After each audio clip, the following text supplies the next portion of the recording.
Yo, guys, welcome to the Blue Podcast with me, Tom, and Ben. Today we've got Peter Brook from Peter Brook F1 as a guest on. How you doing, mate? I'm very well, thank you. Thanks for having me. All right, looking forward to the podcast. How you doing, Ben? Good, thanks. Awesome. Before we get into anything, right, Peter, do you want to introduce yourself a bit? Obviously, you probably know yourself better than we do, and what you do over at Peter Brook F1. So I'm a content creator. I started making F1 videos about a year and a half ago. So I mostly do history videos. So I do things about team histories and I do driver biographies. I tend to do very kind of long form, high detailed videos. So I have a lot of videos that are like 45 minutes to an hour in length, and I like to do ranking videos as well, but rather than like top 10 drivers, it's like every driver in a decade and try and rank all of them and that sort of thing. So, yeah. That's very interesting and does sound like a lot of work. So do make sure you check him out. I will have his link down in the top of our description. So today's podcast will be kind of a review of the start of the season, and we'll talk about obviously the F1 that's going on this weekend as well. But before we do that, we are an ambassador for a new app called LinkMe. It's an app that makes juggling social media accounts easier than ever. So make sure you download the app and make an account with our link down below, and also check out our merch. That would be greatly appreciated. Well, it's been certainly an interesting start to the season. I'm sure you guys can agree. Interesting, I'd say, behind first place, which has been the two people that we probably expected, especially come the start of the season, to get those, first place, obviously, Leclerc and Verstappen. But there's been a lot more going on behind, in a sense. There's been lots of crashes. Obviously, we had actually only 19 drivers in the second race. But I want to start off with you, Peter. Have you found the season so far? It's been very interesting. I mean, these kind of big rule changes do tend to switch things up a bit, because obviously I've been watching F1 for quite a while, so I remember 2009, 2014 were the last time we had big changes, and that tended to flip things on their heads a bit. For the most part, a lot of things haven't changed, other than obviously Mercedes is now more or less where Ferrari was, and Ferrari are now kind of where Mercedes were last year, but also Haas have massively improved as well. And it's I think, yeah, it's just a year of learning, because these are completely new regs. The cars look completely different, and it's the first time we've had ground effects since the early 1980s as well. So I think the cars are going to change a lot over the year, and the running order is going to change with that as well, I think. And I'm sure we can expect Mercedes, obviously, to change as they always seem to do as the season goes on and improve. But as you said, Ferrari have seemed to have flipped with Mercedes, and it's kind of done like a exact swap. It's not been just like Red Bull have gone ahead and Mercedes have gone to third. It's Ferrari have gone first, then Red Bull, then Mercedes. Do you think it's going to get tighter? Obviously, it's very tight, but do you think it'll get tighter between first, second, and third between the Mercedes during the season or not? I think so. I mean, it's it's already gotten tighter over these first few races a bit. If you think about Bahrain, where before the safety car, that Hamilton was 40, 50 seconds behind the ones at the front. But then he was able, like in Australia, he was falling behind Perez, but then was catching up again to him at the end until. Was there another safety car? He dropped off at the end behind George, but before that he was closing up because they'd obviously been saving tyres. And I think that they're going to keep bringing updates, because obviously even halfway through preseason testing, they suddenly brought out this car that had like no side pods or anything. So they have the means to bring updates, and they seem to be working round the clock to try and fix things at the moment. All right. So what do you think, Ben? I think, I mean, yeah, I do think that obviously Mercedes will improve, but how quick they improve, I don't know. Yeah, by the time that they do improve, I don't know if there'll be enough time for them to actually do anything in terms of sort of the drivers' championship and the constructors. Because it could, like I said, I do think they will improve, but I don't know whether that'll be, in a few races time, and closer to the mid-season, later in the season, or even next season, for them to actually start properly challenging, because they seem to just not be able to get the heads around this car at the moment at all. But yeah, I mean, obviously they are second in both. George Russell is second in drivers and the second in the constructors, which is, partly down to a bit of luck, but also, Red Bull have for some reason have just got reliability problems. So, two DNFs for Verstappen is allowed for that, and also, I mean, obviously he's like said in an interview that he's like, I can't think about the Drivers' Championship. Like, I need to finish races, which I guess is true in a sense, but it's also him sort of playing down his chances. So when he does sort of get there, and if he does do it, he's like, well, I had no chance after, like after 3 days. Look how good I am. But yeah, I mean, obviously Ferrari looking really strong at the moment. So it's, yeah, I mean, like you say, obviously they're all bringing improvements and stuff, but it's going to be difficult especially for Mercedes to do anything, I think. But yeah.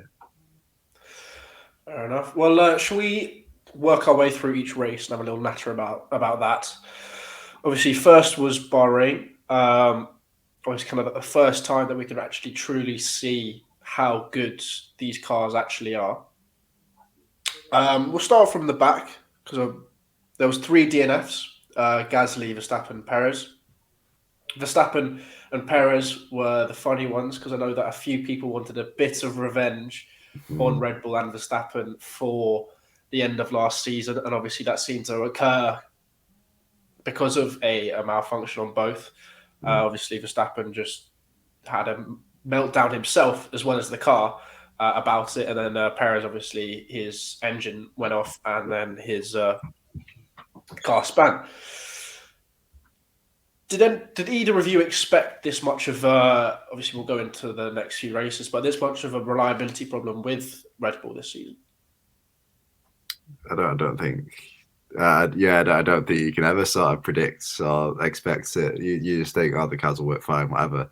But yeah, no, it's obviously there's a problem with the. I mean, they keep on saying it's like a slightly different problem each time, but apparently in Bahrain it was that the fuel pressure wasn't there, so the fuel wasn't getting put into the engine or something. But yeah, it's. I mean, it's not quite like you're saying, people wanting revenge. It's not quite justice, but it was very nice to see as someone who obviously thought that it wasn't right what happened at the end of the last season. But yeah, it was obviously very, very nice to see that it just fell apart for both drivers. I mean, Perez is not really involved, but for both Red Bull drivers in quick succession. But yeah, you can never sort of predict or expect that. But yeah, I don't know. What do you think? What do you think, Peter? It surprised me because obviously the engines haven't really changed since last year. It's everything else that's changed, and like Red Bull seem to have produced kind of bulletproof engines for all of 2021, when previously Honda ones have not really been brilliant for them. But yeah, to have like 2 failures like that so early in the season is quite strange, I think. And the fact that it's persisting as well, you're just kind of, and they seem to be giving contradictory accounts of what's actually wrong. Is just a bit puzzling because obviously the main change is they're using the same engines, but they've taken over control of them from Honda because it's now what Red Bull engine powertrains, or it's called something like that. So that it's all done in house, which is in the past hasn't necessarily worked out for sort of non-manufacturer teams. Often trying to make their own engines tends not to work very well. Yeah. No, it's a strange one because I mean the like I say, it's the Red Bull powertrains, I think, but like obviously Honda still supply the engines and stuff. Like they just don't have the name on it or whatever. But it seems a bit odd that as soon as they've sort of taken it over in house, then they started having all these problems. But I mean, again, they easily have without obviously the reliability issues. They easily have the second fastest car. and obviously Cristiano was like, I'd rather fix a fast car than make a reliable one. Well, arguably, they have the fastest car down a straight, haven't they? Oh yeah, there was a little bit. Sorry.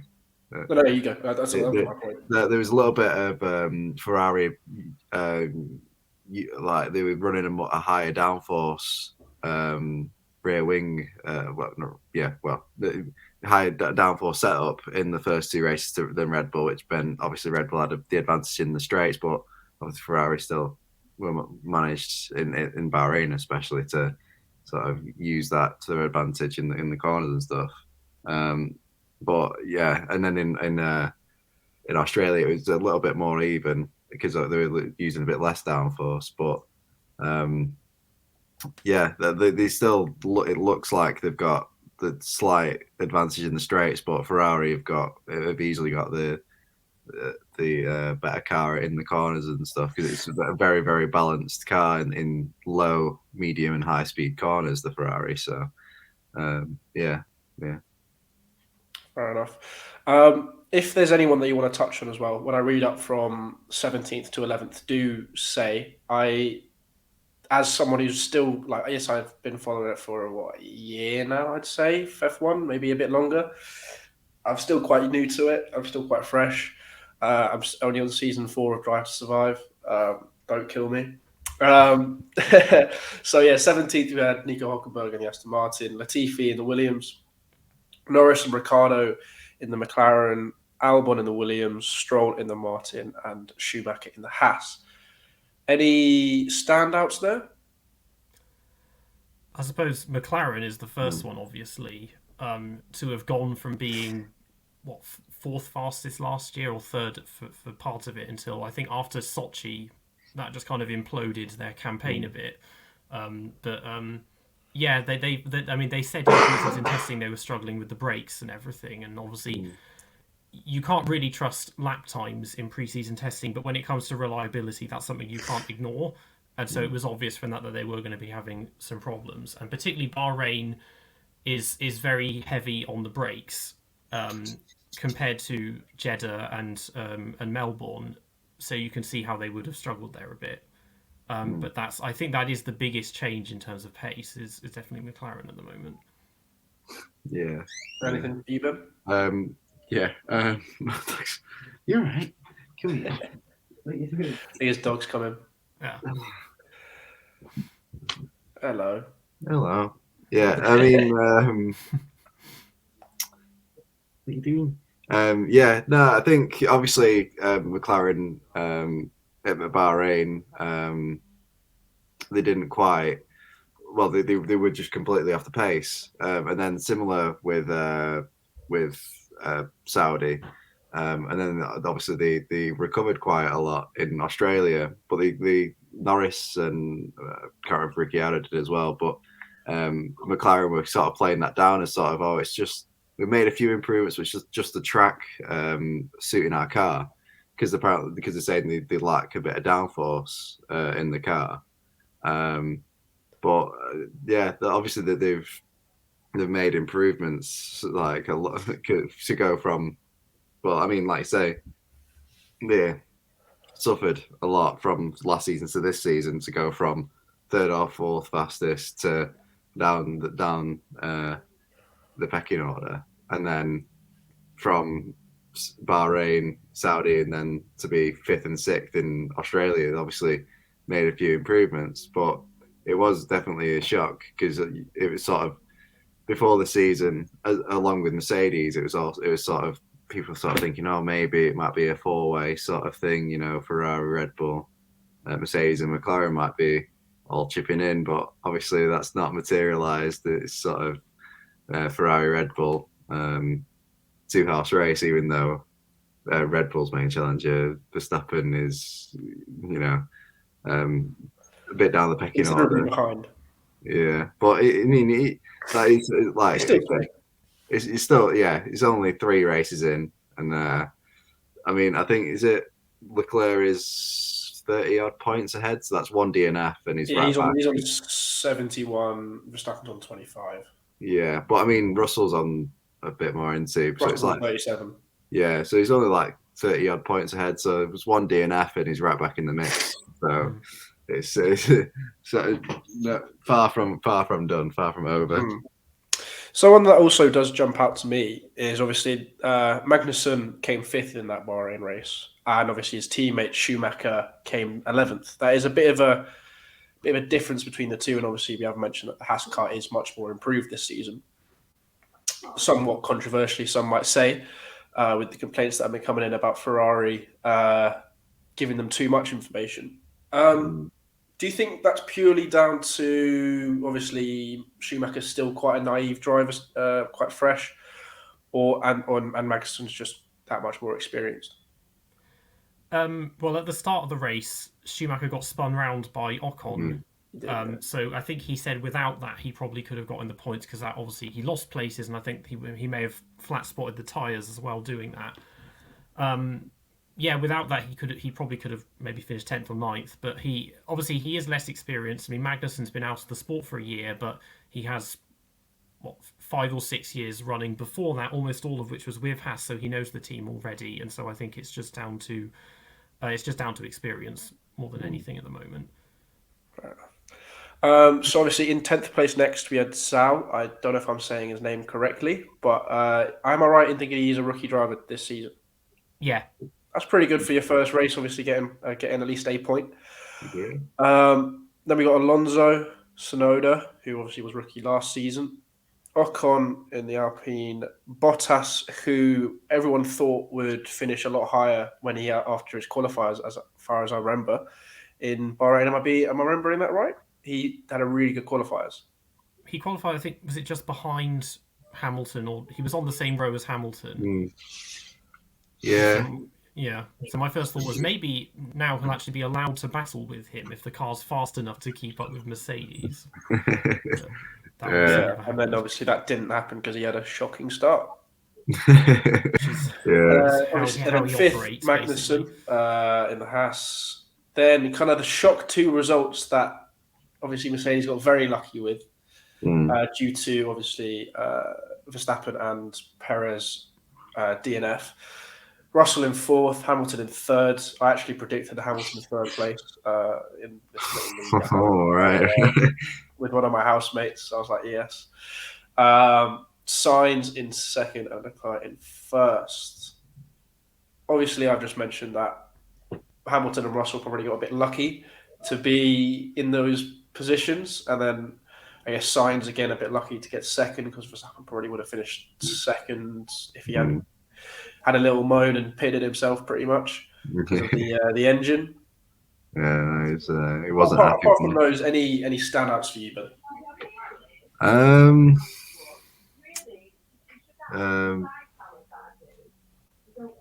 yeah, no, it's like, I mean, obviously, in terms of Mercedes being a bit lucky, like, you know, it's one of the things that having reliability sort of helps with, that you can take advantage of when these things happen, like when there's a mistake or something like that. But yeah, it's apart from that, I mean, obviously, Alpine,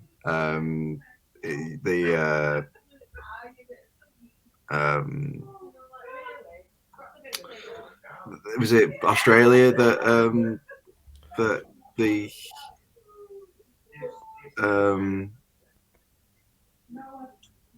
Australia that Alonso was on for a pole lap, I think, or he was doing really well, and then he came 17th. He came 17th because he binned it or something. But yeah, like, and then obviously with Bottas, you know, he qualified really well, and then he did a classic Bottas start where he always starts like really poorly and drops down the order and then has to recover.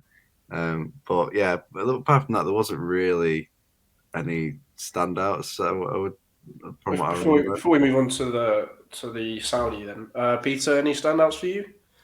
I mean, just looking through the results, I mean, obviously it's a bit warped because we lost both Red Bulls at the end, so everyone moves up 2 places. But like Sonoda, he started 16th and then finished 8th. so he obviously made quite big gains through all of that, because I think he'd had problems in practice, unless that was in Jeddah, because I don't think he qualified in Jeddah. But I mean, that was good, but other than that, he hasn't really been brilliant yet. And last year, the problem was that he wasn't really taking it seriously for the first half of the year, and then they made him move to Faenza and kind of got him to sort himself out a little bit. But he really needs to step up if he doesn't want his seat taken by someone like Liam Lawson or Yuri Vips next year, I think. Fair enough. All right, we'll move on to the Saudi Arabia Grand Prix, where obviously Verstappen had his only finish so far this season. We had a lot of DNFs in that race. A lot. We had Sonoda, Latifi, Ricciardo, Alonso, Bottas, and Albon. Now, I watched the race. I didn't realize actually how many, looking back on it, there were. So, Peter, do you want to remind me of how there was that many DNFs? Well, it didn't help that obviously Schumacher never started the race because of his massive shunt in qualifying, or it was in qualifying, I think, wasn't it? Qualifying, I think it was the day before, yeah. Yeah, and obviously that's been one of the many criticisms about racing here, is the fact that the track is basically just very unsafe. But then obviously he didn't start, but then also Tsunoda never started as well. So, but straight off the bat of that, you're down to 18 cars. Obviously Latifi did his thing of, crashing and bringing the safety car out and throwing the order up in the air. Seems to be his. He loves that, doesn't he? His MO at the moment. But after that, obviously for a while nothing else really happened, which is surprising compared to, the race last year. I can barely remember it because there were so many red flags and safety cars. It got very confusing. But then we lost 3 cars in 2 laps, all with breakdowns out of nowhere, and you were just thinking, how many more are going to suddenly die at this point? And they were all doing quite well. I don't think Ricciardo was high, but Bottas and Alonso were both in the points at that, because obviously Alonso had just spent the first stint going back and forth with Ocon. Yeah, there was that battle between him and Ocon, wasn't there? Which is kind of keeping everyone entertained for the first part of the race. But yeah, you were looking at it just wondering what else is going to go wrong. I was wondering if something might happen to Hamilton, because he hadn't had reliability problems, but obviously he got knocked out in Q1 for the first time in 5 years, I think, or something like that. Yeah. And was just kind of all over the place complaining about the car. So I wondered if something would go wrong with him as well. Yeah, it was a very interesting race. I'm not gonna lie, I didn't watch the Australian Grand Prix, so you guys are gonna have to kind of take over with that one, because I was fast asleep at 6 o'clock in the morning. Next, we had 13. We had Stroll, 12. We had Hulkenberg, and 11. We had Zhou. Couldn't do points 2 weeks in a row, even though there was so many DNFs. Then, possibly one of the lowest finishes I've ever seen Hamilton, unless he crashes out, is Hamilton in 10th. Obviously, kind of from the get-go, we knew he was not going to have a good weekend, pretty much, from practice to qualifiers to the actual race. Were you surprised he got 10th at all, either of you, or did you at least expect him to get points? No, from where he was, it wasn't surprising, because it was 14th he qualified or something. Yeah. But he did have the chance to probably get higher, but every time that there was a safety car or something like that, he always just missed the opportunity just to take advantage of it, so he could stay. Didn't he at one point get up to 5th or something? Then he couldn't pit because the pit lane was closed. They closed the pit lane because I think it was either Ricciardo or Alonso. I think both of them pulled over in the pit lane. Actually. Yeah, and then therefore he couldn't pit. So and if he'd been able to pit, then he could have. Yeah, if he could have done that, he would have been able to get higher. But in reality, without being able to take advantage of that, 10th is probably what he would have got. And I think without all those retirements early on, he maybe would have struggled to get in the points anyway, because I think that they were all running ahead of him as well. Yeah. So it's it's unfortunate really, but yeah, it's I mean, again, that track is ridiculous. It's unsafe. It's just not it. And I think they are, from what I've seen or something, they are planning on building a new purpose-built track, because that track is just not. It's not. Like, obviously it brings exciting racing and stuff like that, but in terms of actual safety, it's just not. It's not it. But yeah, no, it's yeah, no. With like Hamilton, it's unfortunately, like, unless they can get improvements, even though improvements soon, even though he should already have his eighth, it looks like, especially this season, maybe even next season, the ship sailed a little bit with getting that eighth, which is unfortunate, and sort of, I mean, disappointing, but it's just one of those things, isn't it? But yeah, I don't think I would have been able to cope if Verstappen was running away with it this season after what happened. But luckily Leclerc's turned up, so it's all good.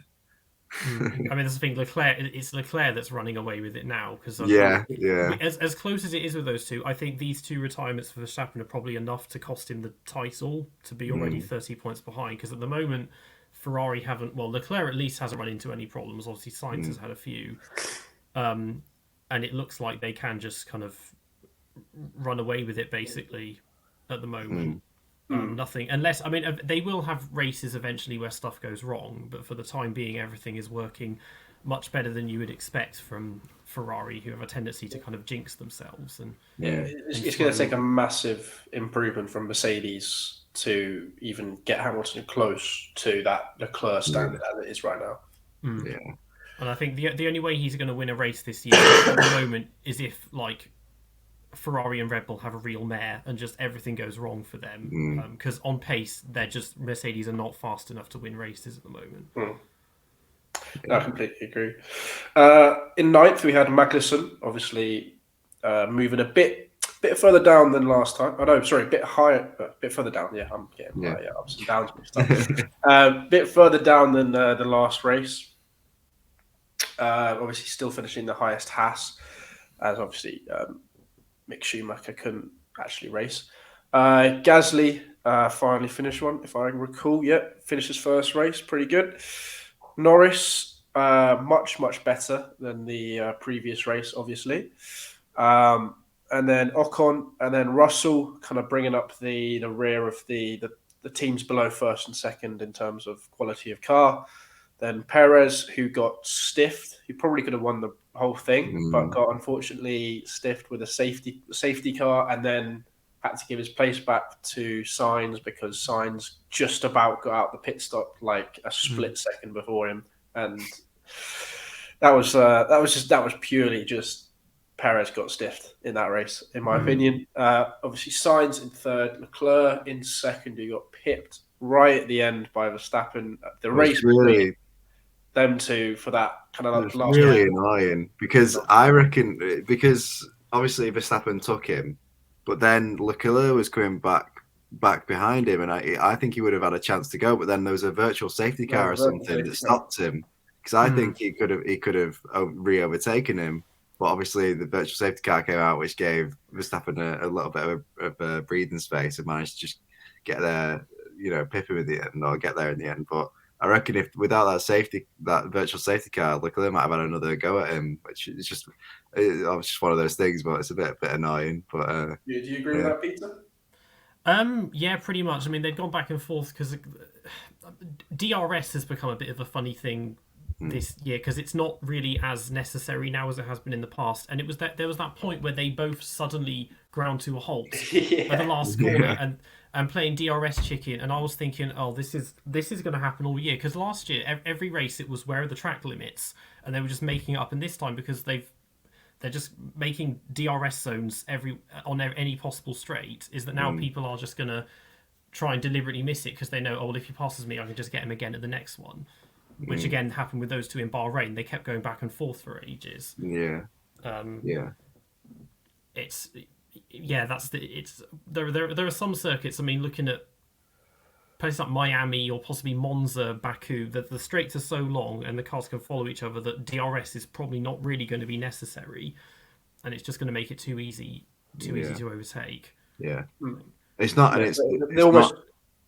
Not, sorry, yeah, it's not proper racing. If you both, it's not proper racing in the end. If you're going, oh, I'm not gonna go for that because there's DRS there, so I can get the DRS and just take on the straight. Like proper racing is you just go for it, you know. Like so, if driver's gonna start going, oh, you know, like you say, playing cat and mouse, but it's playing DRS chicken in that. Like that's not racing really. I mean, obviously you have to. The reality is that it's there, so you have to play the game, and like you have to. That's part of it at the moment. But if that becomes like more of a thing, it's not. Yeah, it's not proper racing. I mean, I've always been in two minds about DRS because before we had it, overtakes didn't really happen as much, but they still could happen. I mean, the cars. They did used to complain, oh, we can't follow each other, but it obviously wasn't nearly as bad as it has been over the past few years. But it just feels, it does feel too manufactured. And the problem is, especially when you had races where you had only one DRS zone, you had no possible chance to defend yourself because you couldn't then come back at them again. You had to wait an entire lap and try again. And then throw in the issue with tyres that you get one chance in a stint to pass someone and wrecks the tyres and that as well. It just...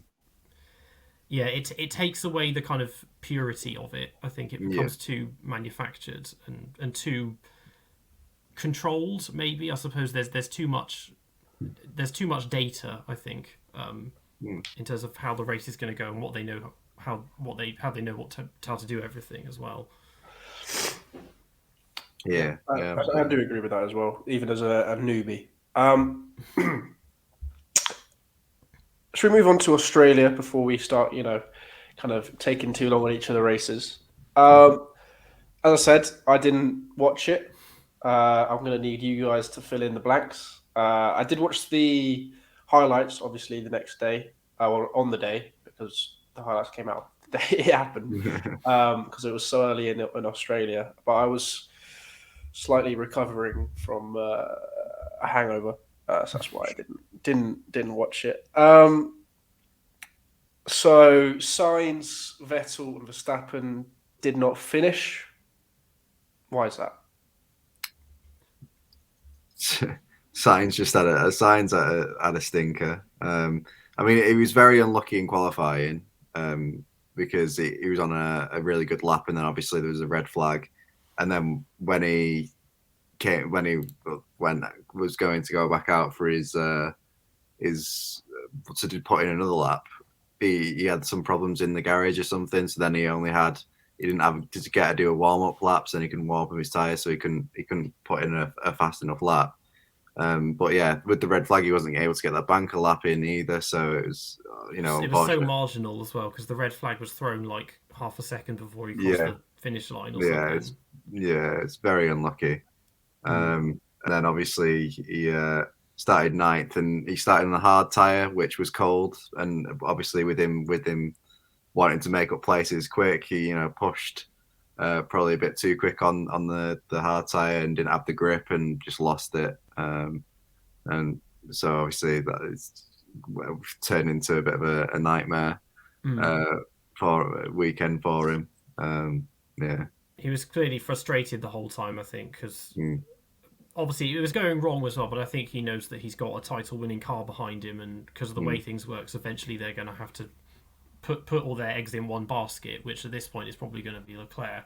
And eventually, so he knows he has to get the points in if he wants to still be in the fight. And it just, I think it was just his desperation to kind of gain the places back, really. Yeah. And Vettel? He's just I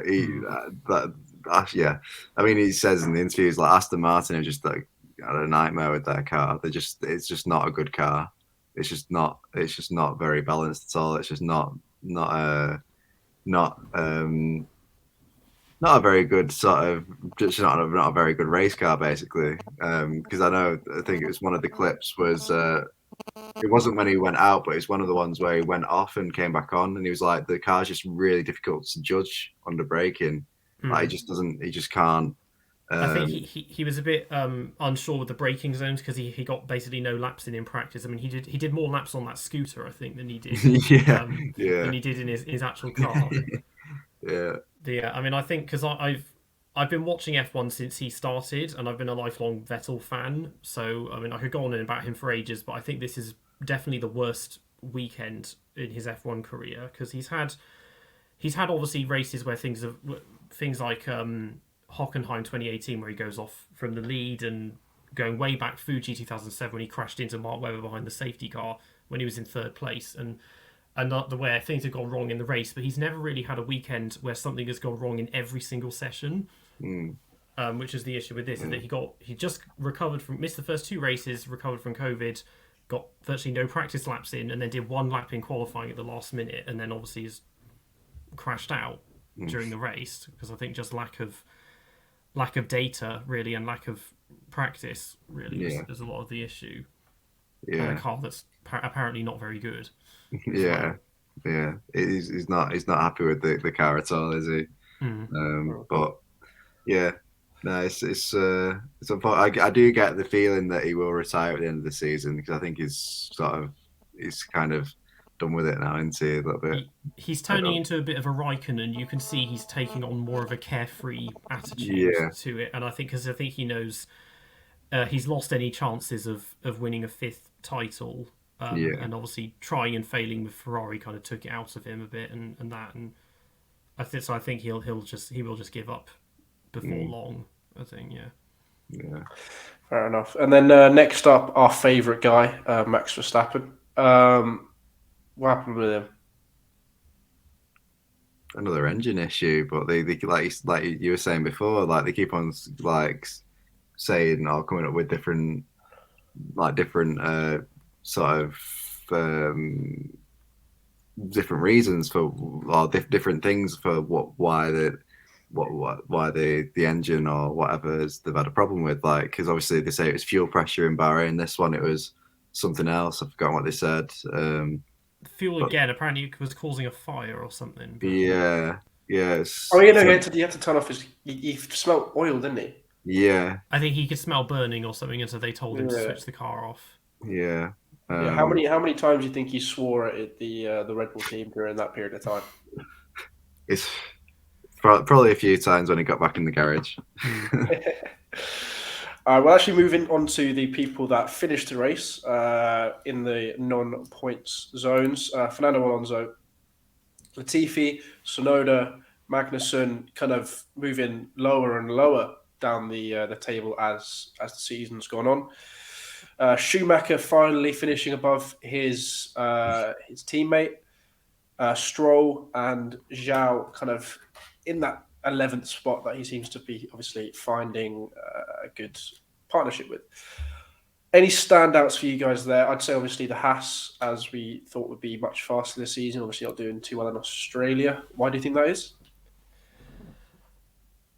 I think maybe just the nature of the track. It's probably, I mean, this one it's much faster than the other two. You barely touch the brakes at all, so maybe it's just an aero thing. That means they're just a bit further behind the others. I don't think they're one of the teams that's having the problem with porpoising so much. That seems to mostly be Mercedes and Ferrari having that. So maybe it's just a track thing. Yeah. I think, like you say, it's probably just an aero thing because I mean, a lot's been made of it as well. The Ferrari engine is a lot better this year. I mean, obviously a lot's been made of like the Mercedes powered cars, especially the first race, all coming in like the bottom 6 positions or something. And it's obvious that the Mercedes engine is a little bit underpowered compared to the Ferrari and even the Honda, Red Bull, whatever they call it. But I mean, it's not that it's a bad engine, because obviously it's reliable. But yeah, the Ferrari is definitely in terms of Haas, the aero obviously let them down in Australia, but in the tracks like Bahrain and Saudi Arabia, where engine power is important, the Ferrari engine is a lot better this year, so it's obviously helping them out a little bit. Do either of you have someone else that stands out in that non-points area? I suppose Stroll and Latifi, both, because I mean Latifi has been just really mediocre so far this year. His qualifying pace is way off. I mean, he said when he was against George. I mean, George is Mr. Saturday, so he was never going to beat him in qualifying. But in race pace, he tended to be much closer to him. But he's just nowhere in both of them. And then he's had some kind of accident every weekend. I mean, the one with Stroll in qualifying, that I don't think that was his fault. That was he was trying to go. I think Stroll went past him and then slowed down and then just turned in on him to get out of the way of someone else. I think that's Stroll just not. Oh yeah, I remember mirrors. that. Yeah, I did watch the qualifiers. Yeah, but again, it's like the same with Stroll, is that he's been at this now for 5 years, and now that his dad owns the team, like, unless he starts doing anything with like dodgy dictators, like with the Mazepin or whatever, then like he's going to be in the sport for as long as he wants, because they can just, if you've got the money to just build your own team and your own car. But he hasn't. I mean, he gets away with it because occasionally he does have these like really great moments, such as like when he got pole in Istanbul 2 years ago in the rain out of nowhere, and then he's had podium finishes suddenly and things like that, which you wouldn't expect. But otherwise, he is just too slow, I think, really. Yeah.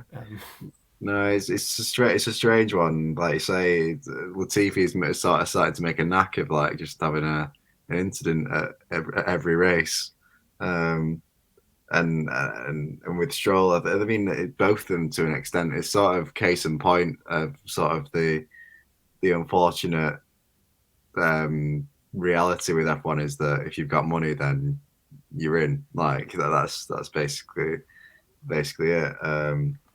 And not to say that they don't have talent, which, like I say, Stroll is something, occasionally shows that he's got something, but there'll be other talented people who won't get a chance just because they've not got the money. Yeah, I mean, it's a bit different these days with the whole pay driver thing, because like 10, 20 years ago, 30 years ago, pay drivers were often people that weren't particularly rich, but they had like really generous backing. Whereas nowadays, you're seeing this in the feeder series, so many drivers who just have rich dads, basically, who are bankrolling them. But then you get exceptions. I mean, someone like Lando, for example, again, his dad is a multi-millionaire, but he obviously has the talent as well as the money, so he's not there for his money, even though it helps. Yeah.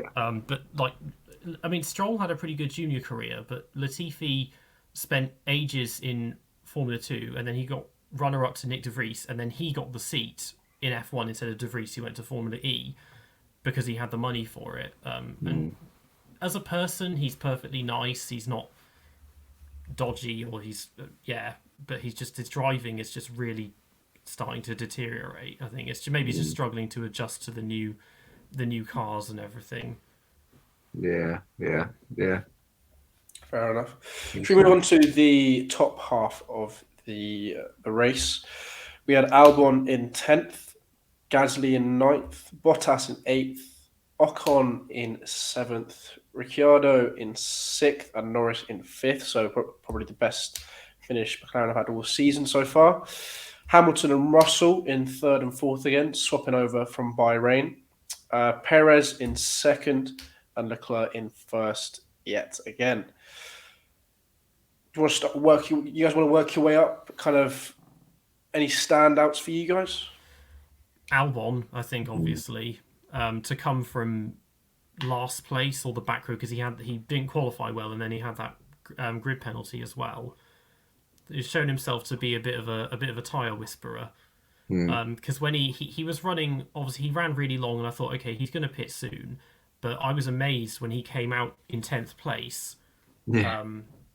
Like that hard he's sudden when he was at Red Bull and Toro Rosso, I suppose he never really had the chances to show that he was good on tyres because most people were just concerned about how slow he was compared to Verstappen, in the same Yeah. way that Gasly and Perez, that kind of second Red Bull seat curse kind of thing. Mm. Yeah, it was just quite remarkable because they do have the slowest car still, Williams, and we haven't, and the tyres seem to do better now because we've gone through phases of years where they just don't work at all, and then they correct it, and then they overcorrect, and then they make them worse again, and they're in definitely a more durable phase at the moment. But yeah, I think he was easily driver of the day for me. Was Albon. Yeah. Who's So your it's standout then? oh, sorry. Who are your standouts? I mean, again, obviously Albon with the like that tire strategy of going all the way up to like the second to last lap and then pitting and then coming out.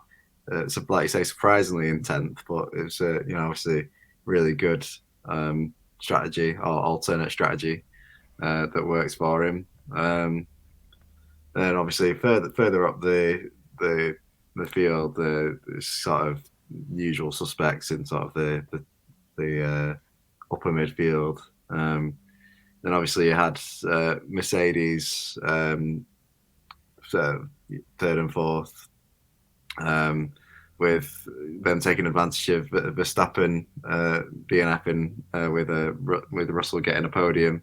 And shame that Hamilton had to back off because his engine was overheating. I mean, apparently, I mean, some people obviously think that's just a little bit like they don't want to have any sort of controversy this early in the season of them like fighting with each other. So the set just made up that his engine was overheating, so he had to back off or whatever. He was complaining because over the radio he said something like, "Look at the position you've put me in."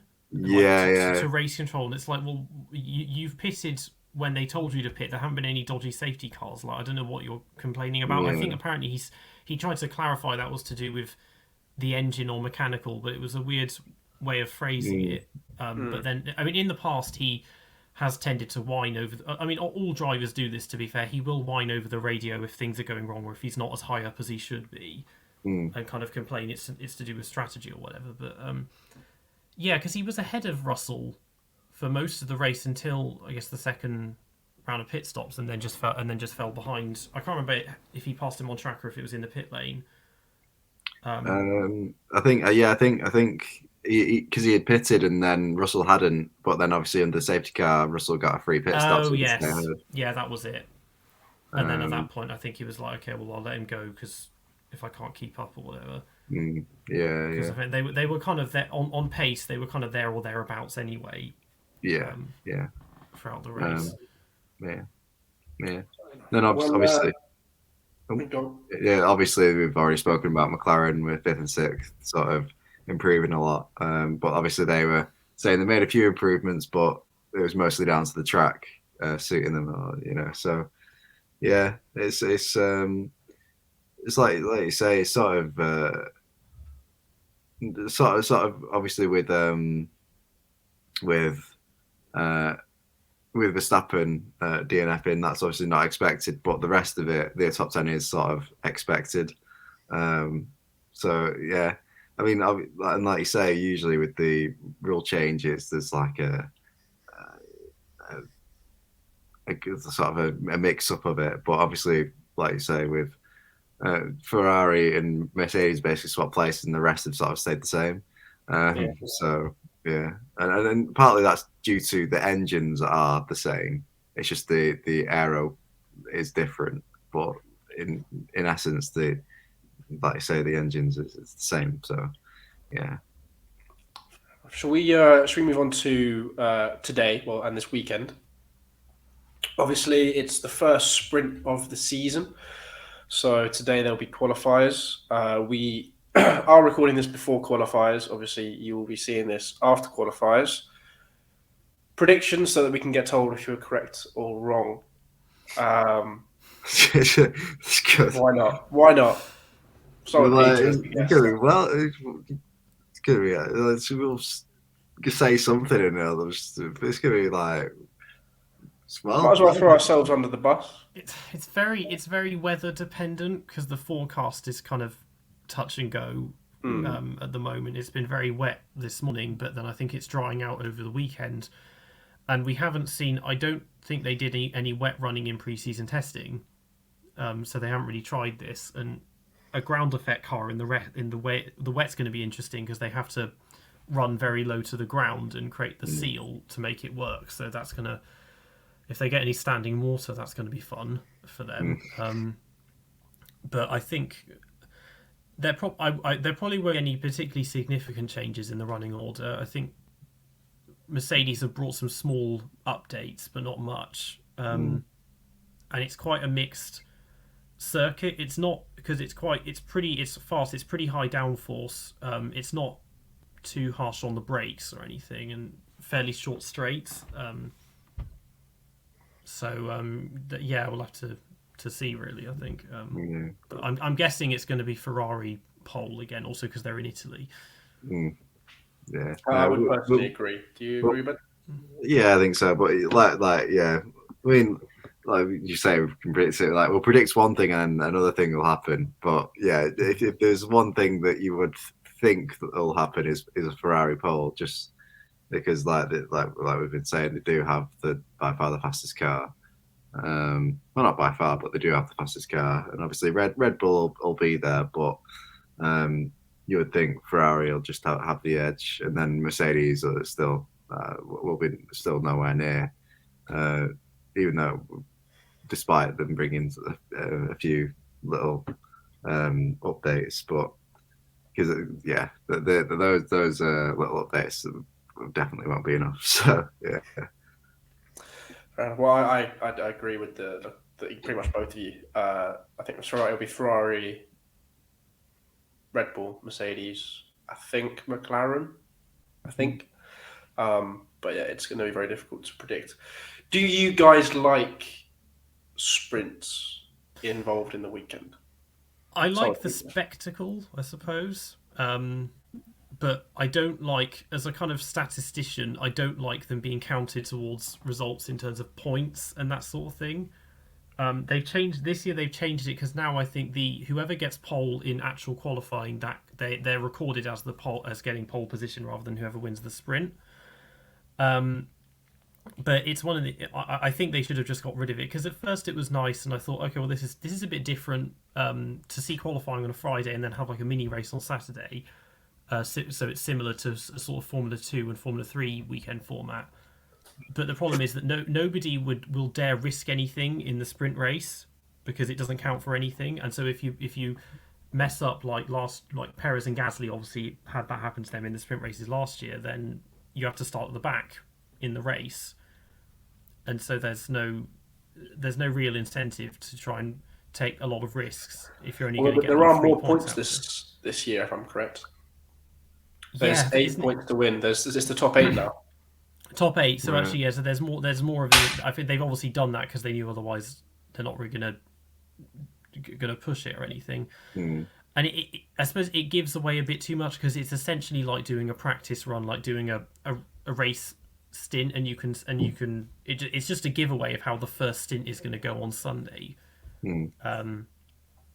It's nice from a spectacle perspective, but not so much from a competition perspective. But that seems to be the way that Liberty Media are going with the direction of how they've changed it now.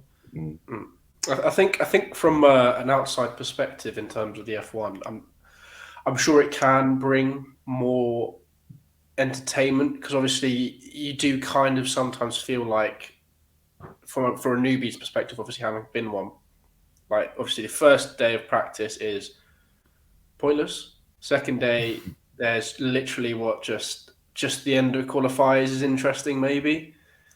It obviously depends on the race, which like with Hamilton not getting through to Q1 and stuff like that can happen. But in general, and then so on the second day, it can be interesting. It depends completely on the track, and then obviously you have the race, which is obviously the interesting part.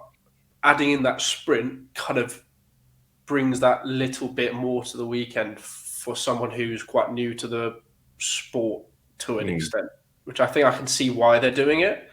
I wouldn't say it's necessary, but I can see why they have been introducing it. I mean, again, I think in terms of like sort of making the weekend more exciting, obviously for someone, either you're watching it at home or you've gone to the race, you're thinking, oh great, right, so we've got qualifying Friday, sprint race Saturday, and the race Sunday.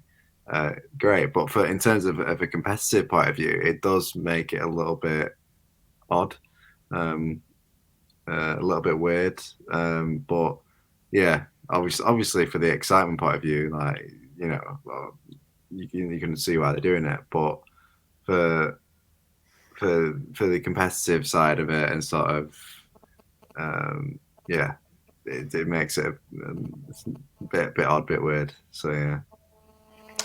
Fair enough. Well, I think we've touched pretty much on everything we wanted to. It was an absolute pleasure to have you on, Peter. I hope you enjoyed it. Obviously, do check out his channel. Link will be in the description. Thank you very much, guys, for watching. If you did enjoy, please do leave a like and subscribe. If you're new around here, it helps us out more than you can imagine. Check out our socials. Everything is obviously linked down below. And we may be seeing you for a purple show on Sunday, which I'll not be looking forward to chatting to Cam about after Wednesday's footballing results. But apart from that, thank you very much for watching again. And yeah, we'll see you very